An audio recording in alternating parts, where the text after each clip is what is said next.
Our viewers, and welcome to Chhoti Si Mulakaat once again. Joining us today is Padma Shree Dr. Neelam Mansingh Chowdhry, a renowned theatre personality who has worked across the world. She was also awarded the 2003 Sangeet Natak Academy Award in the Theatre Direction category. She's also been Professor Emeritus at Punjab University, Chandigarh. It is indeed an honor to have you on our show, ma'am. And I extend a Thank very you. warm welcome to you on behalf of Chhoti Si Mulakaat. Thank you. Thank you very much.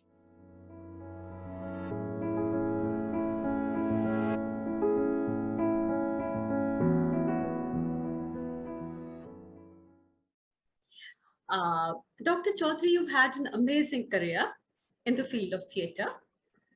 Could you tell us as to when exactly theatre attracted you, or how did the idea of joining theatre come to you, and who inspired you the most?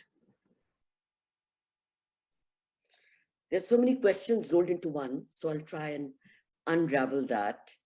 I think when you come from a middle-class family from Amritsar, even though I came from a family of a father who was a doctor, very eminent eye surgeon, and a mother who looked after the home, but was also had done her master's in those days.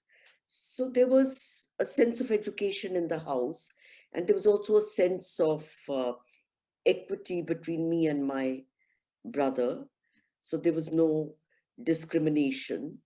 Um, but in most middle class Punjabi families, theatre can be seen as a hobby, but never as a profession. True. Um, so it's not that I grew up in an environment where I was encouraged or where I was given the space to be an artist. It wasn't there. And like all young people growing up in small towns, you painted a bit, you wrote a bit of poetry, you occasionally wrote a short story, you read a certain kind of book. So maybe there is a temperament that attracts you towards a certain kind of person that you befriend, and also a certain kind of reading that you do. So I would say it was all mindless meandering. I did my schooling from Amritsar, I did my college from Amritsar. Then I joined my master's in Chandigarh, where I did a master's in fine arts. And I had an excellent teacher called B.N. Goswami, who actually mesmerized me with the way he spoke, the visual imagery he created, the kind of articulation that he had. So I was fascinated by the world of artists, but had no idea about the contours of the business.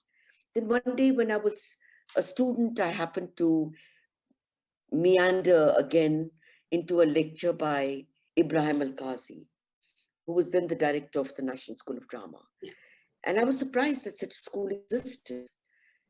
I thought theatre was, acting was all about instincts and confidence and learning your lines. I didn't know that there was craft, there was technique, there was training. So I was quite fascinated by the way Ebrahim Alkazi spoke. He spoke a language that I'd never heard before. He used certain terms that were not familiar to me, or words that were hushed. And, when he talked about Othello and Desdemona, he talked about the sexual frisson between them. And, you'd never used a word like that in your so-called uh, environment in which you lived. So I was not so much sure that I wanted to do theatre. I wasn't sure what I wanted to do in life. I just felt that I needed to make my life less boring. So I joined the National School of Drama. Now, those days I got in quite easily because I don't think in the 70s, mid 70s, when I joined, many girls really applied for acting or for Right. being in a drama department. So I got in basically to address the balance of the genders. It was more mathematical calculation than any burning talent that they saw in me. And once you go to a professional school and you have a teacher like Ebrahim Alkazi, who's a hard taskmaster, who makes you understand that being in the theater is as serious as becoming a lawyer or a doctor, It needs hard work, it needs rigor, it needs labor. So once you're sucked in that environment, there's no turning back. Right. Very interesting. And Dr. Chaudhary, theatre in India has changed in many ways, since you graduated from the National School of Drama. This was in 1975. How do you ensure your practice continues to evolve? But in the sense, there's no such thing as a fixed way of working. You get your training. I had a wonderful teacher like Ebrahim Alkazi, who was like a Renaissance man. And then I had a great teacher like B.V. Karan, who was actually a colleague in Bharat Bhavan. But I was very inspired by his background. He was from the NST as well, one of the first batch from the NST. But he worked a lot with the Gubbi Theatre Company in Karnataka, with the Yakshagana traditional form of performance. So he was a man who believed theatre was a celebration, it was improvisation. So between these two polarities, I think I got a very interesting kind of exposure to how, in what direction theatre could move. And I started off by doing what you call the well-made play, with a beginning, middle, and end. I did Nagamandala by Girish Karnad, Yermai by Federico Garcia Lorca, Mad Woman of Chaillot by Jean Giraudoux. I did Racine, I did Can Thempa. Wherever I found a script which I found interesting and had meaning for me in terms of its content, I worked with one of the most incredible poets in Punjab called Stree Patra. He's like the voice of Punjab. So he translated all the works into Punjabi, adapted, contextualized, localized, nativized all the work that I did. That Girish Karnad's Kannad play seemed more like a Punjabi play. Lorca seemed like she'd come from Moga or Bathinda. So in a certain way, I was very fortunate that I had such a wonderful person to collaborate with. And B.V. Karan designed the music for all the shows that I did. Of course, growth is um, something that is a response to your times. Sure. First, one went into a certain kind of realism. Even when I was doing realistic plays, I tossed the script around, I reassembled it, I reconstituted it, I juggled it around, dismantled it, put the first scene in the middle and put the middle scene in the first. So I was always playing around with scripts. And then I think later I started working a lot with visual imagery. I started working a lot with metaphors, with suggestiveness, with devised work, where I got an idea and I developed the idea as I went along. There was no script. It was just a series of images or thoughts that I had in my mind. Then I made the actors improvise and choose any story, any poem that had appealed to them and that worked for them and which could be connected with the larger picture that I had in mind. So the journey has been my work in the beginning and my work at this point, उसमें कोई तालमेल नहीं है. Right.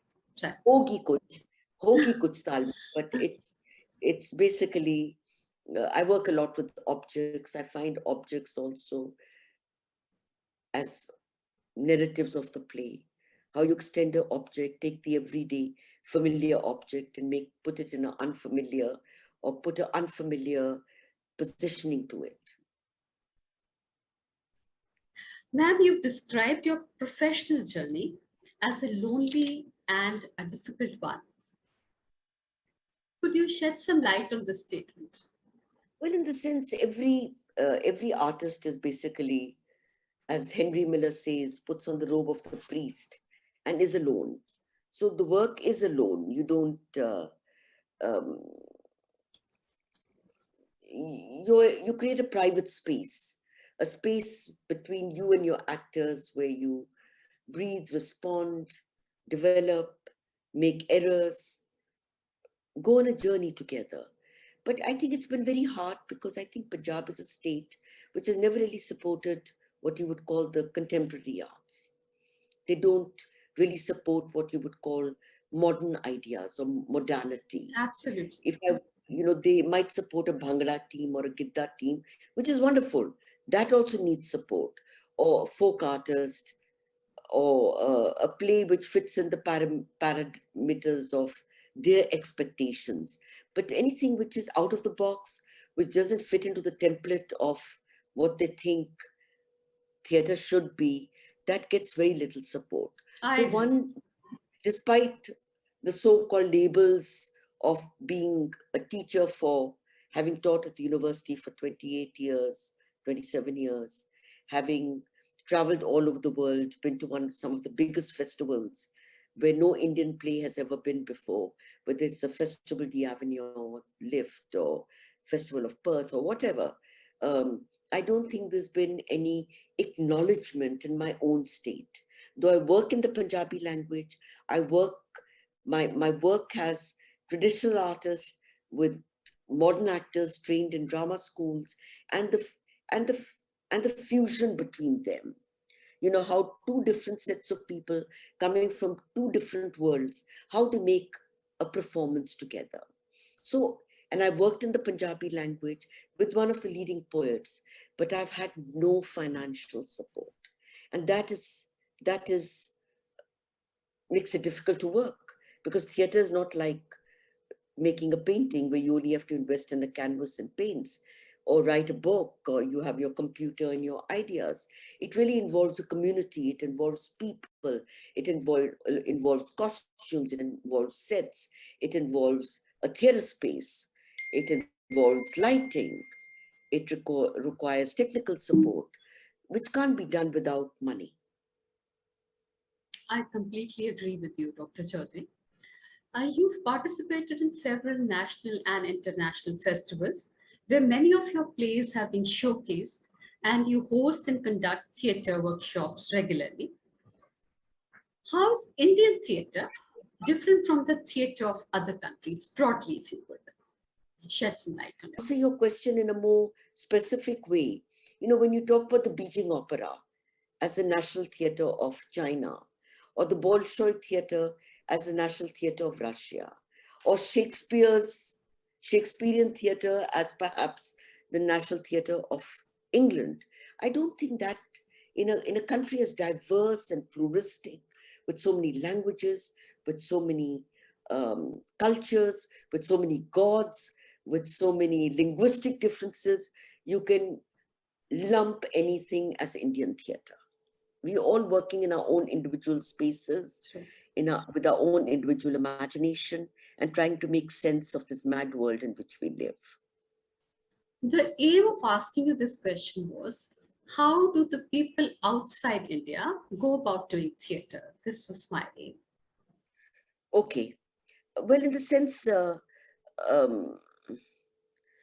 I mean, I can only talk about the way I do theatre, and when I go abroad and direct a play. I find there's much more infrastructure there. There's money, grants that are made available. Absolutely. Then there's a season of work. It's like if you do a play in England, if you do a play, there's a season. You're already booked before you've started your play. So which means you are assured of 50 or 40 or 30 shows will happen. In India, you do a play, and this is not my story. This would be quite a common story. You do a play, and then you kind of put it on social media, or you write to a few sponsors and say, "Maine ek naya play tayar kiya hai." Then when there's a festival, they invite you for one show. So sometimes you languish between one show and the next show, which comes about 3 months later. So there is no season of work. Even big festivals like the NSD, if you're lucky, you get 2 shows, but otherwise you get 1 show. So how do you sustain a group? How do you sustain yourself financially? Unless you're kind of don't pay your actors, and I don't know how other people function, but I like to pay actors, and I like to pay them a decent amount, a sustainable, respectful amount. So which means that I have to also say yes to those shows which pay a certain amount. True. So I have created my own limitations. Okay.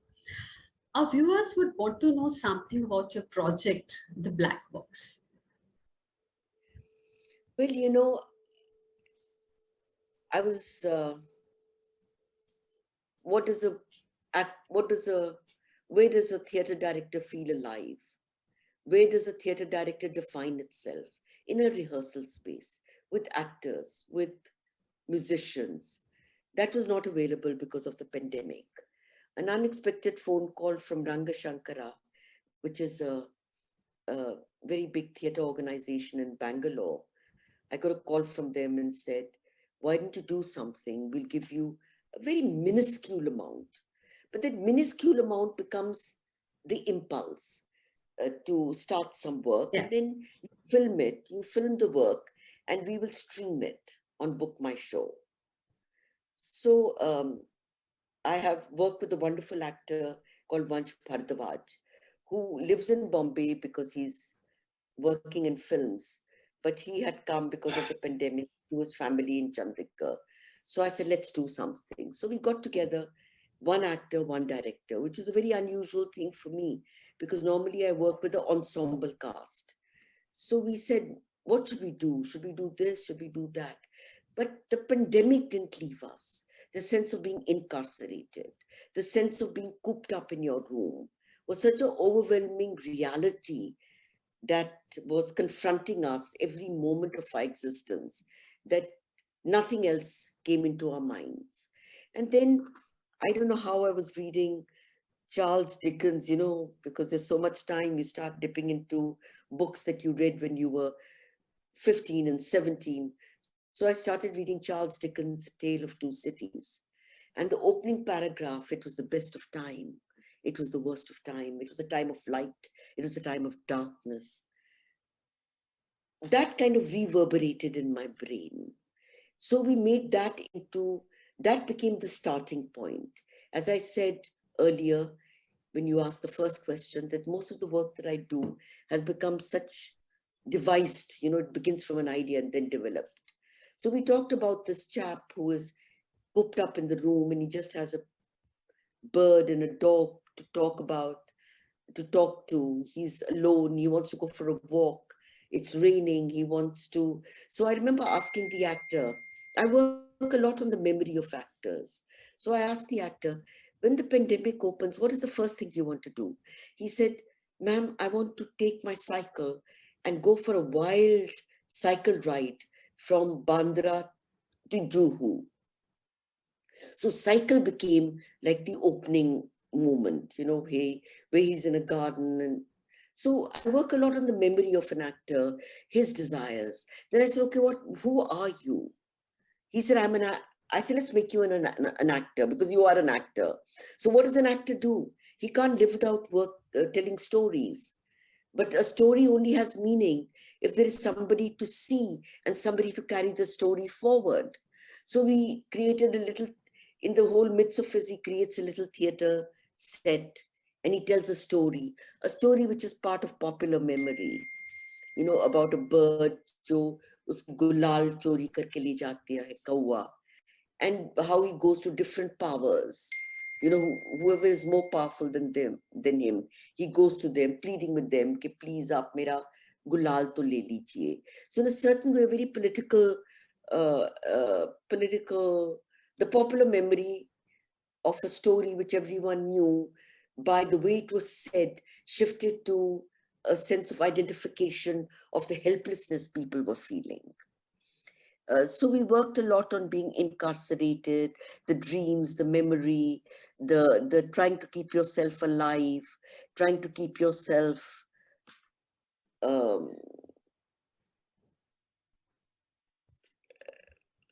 not losing yourself.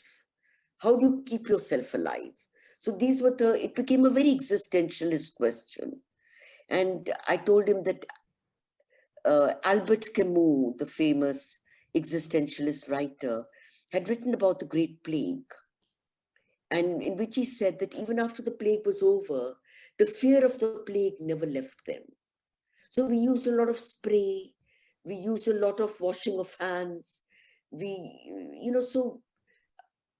we had 20 shows. I have my own studio in the house.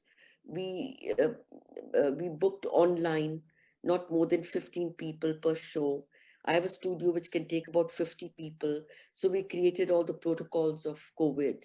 And then my son, who's a filmmaker, Kabir Singh Chowdhry, he filmed it, but he filmed it by filming it while the performance was going on. The actor performed it as he would if there was an audience. It was filmed frontal, then it was filmed by him moving. So there were two uh, ways of filming it. And then he tried to create an intersection between theater and film without in any way losing the integrity of either the cinematic values or the theatrical values. Dr. Chaudhary, you've been teaching in the Department of Theatre, Punjab University, Chandigarh, and have also been the chairperson of the department. How did you maintain a balance between work and home? Well, in the sense, it's all about time management. You know, I had a wonderful husband who was very happy was with my work. He used to love seeing he used to come and see every show of mine. If I had 10 shows, he saw all 10 shows. If there were 100 shows, he saw all 100 shows. So he was my one and first audience. And I think, you know, university job it's all about time management. My, I went at 10 o'clock. I was home for lunch. The kids were coming from school. So we were always there together. I started my rehearsals at 4. At that time, the kids had either their tennis or their sports or their homework to do or their tuitions to deal with. And I never rehearsed. I began on time and I never put too much stress on my actors. We worked for 2 hours. So rehearsal would be from 4 to 6. And then the evening was with the family. I didn't really do things. I didn't go to women's lunches or didn't go for sales. So it's all about how you manage your time. Very true. Very true. It was such a singular focus: home, teaching, children. Children were the first priority. And I remember somebody was making a documentary on my work, and they were very amused because all my young actors became also teachers to my children. You know, I was a hopeless teacher. I didn't know maths. I couldn't teach them Hindi. I couldn't teach them so many of those subjects. I could only teach perhaps English and social studies. So my son would come with a book. You know, they would do their homework while rehearsal is going on in my studio theater. And then suddenly one of the actors is doing a very intense scene. He'd go up and say, Raman Diti, ye kaise solve karun? And she would, without without letting go of the energy of the moment, she would say, ye isko multiply karo, isko. It became like part of the same energy of the text, or main 5 minute mein dekhti hu. So I never put art here and life there. I dovetailed the two. For me, life was as important as my home, as my art, as my work, as my family. I would want to know, what exactly does a theatre director do? Or how do you coach or mentor a newcomer in the field of acting? Well, basically, it's chiseling their sensibility. You know, because sensibility is a very complex mechanism within all of us. I tell them, I can't teach you acting, but I can teach you what not to do. Absolutely. I can't teach you what you should do, but what you shouldn't do. You know, so it's gender sensitization, it's political sensitivity, it's compassion.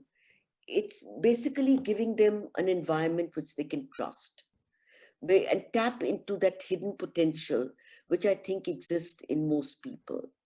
And now I'm really, really keen that at some stage I have my space, start my own little school, because I love teaching, I love training, I love seeing how people change from what they become.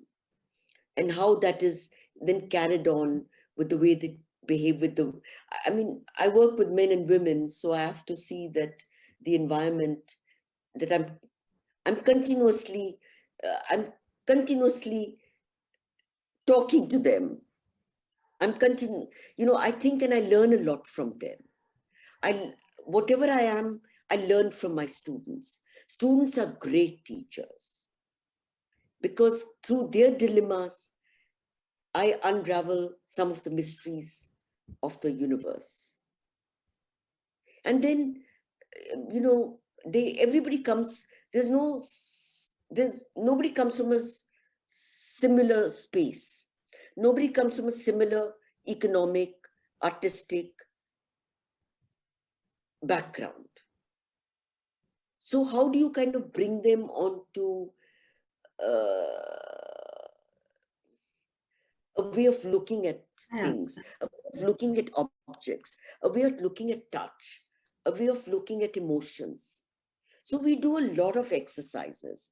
I remember when I worked with the NST students, I get 2 months or maybe, 2 months, and 10 days are for the shows. So which you can say I get 6 weeks of working with them. And 1 month I do only workshops, only a training of this mind and there, to bring them to to bring them to what, without disturbing theirs, but chiseling there. It's like hammering and chiseling and nurturing to a certain way of working. And they'll say, ma'am, play, में 15 दिन रह गए, play कब शुरू करेंगे?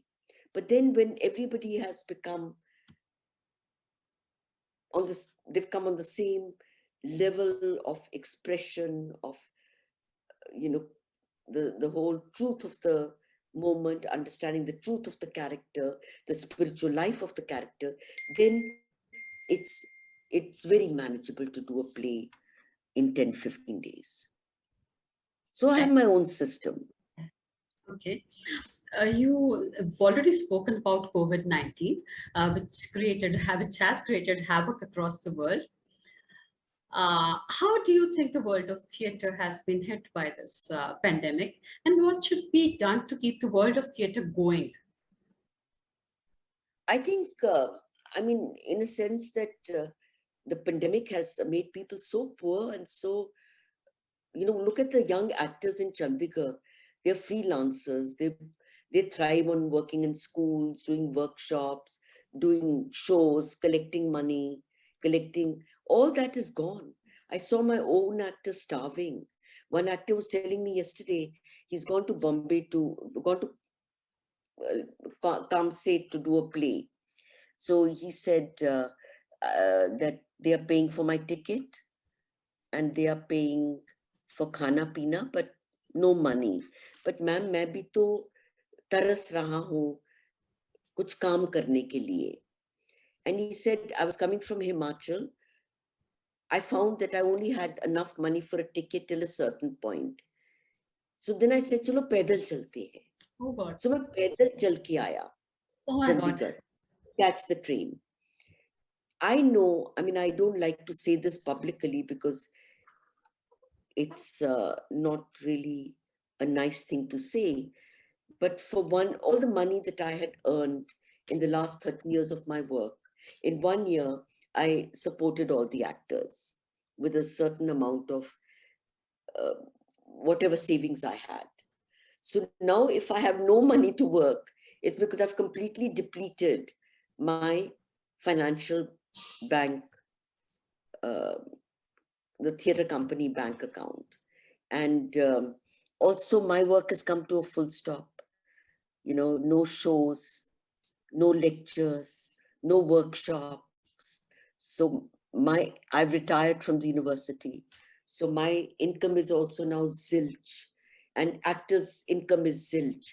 And I feel so mad with the government that what has sustained us during this period? It has been films, it has been literature, books, it's been webinars, it has been dance programs, music shows, and yet you have been so cavalier towards the arts.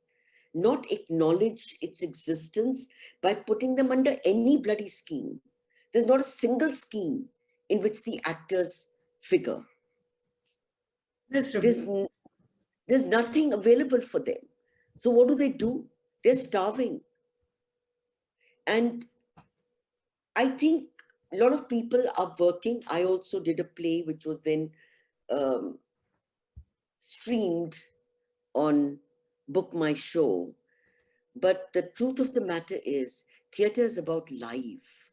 It's about feeling the smell of the actor. It's about seeing his sweat.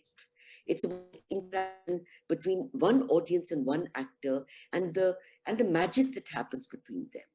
So for me, this can only be seen as an interim period. A lot of people are